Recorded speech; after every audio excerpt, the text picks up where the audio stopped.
future opportunity to accumulate those securities. The buyout, I shall, the company premium price was an indicator of that as well in terms of the professionals in the industry. Joe Carr was part of the perpetrators of the bombing on Boylston Street. This was expected, I think. CNN reporters say that the defendant had no reaction as the judge was reading the verdict. As this case moves into the penalty phase, what do you want to see happen to him? I'm sorry?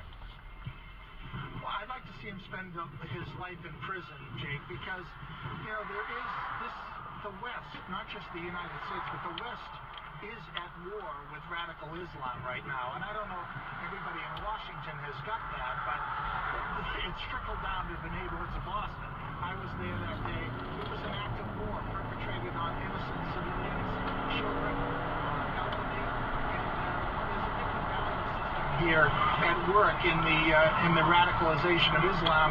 They believe that to die for a cause is something that gets them to a greater beyond.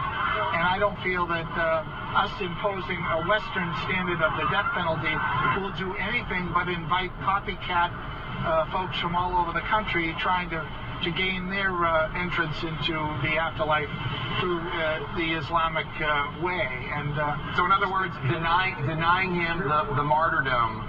Denying the martyrdom is the worst thing that we should do. Yeah, interesting. Next Wednesday, of course. I think it is. Even though I believe, I'd like to pull a switch myself because I believe he's guilty, and you know, probably he should forfeit his life. But I think that feeds right into their warped sense of what they believe is important and different from Western standards. Of course, next Wednesday, the 15th, will mark 2 years to the day since that horrible day. You were at the finish line when the pressure cooker bombs went off. Thankfully, you were not hurt, but do you feel personally connected to the horror of that day? Well, I do. I could have been in the middle of the first blast.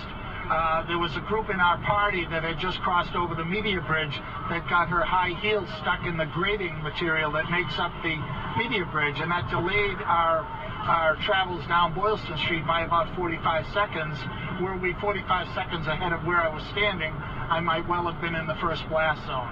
And it was just horrific. It was like a scene from, well, civilians should never see that. Our first responders are trained for it. Military folks are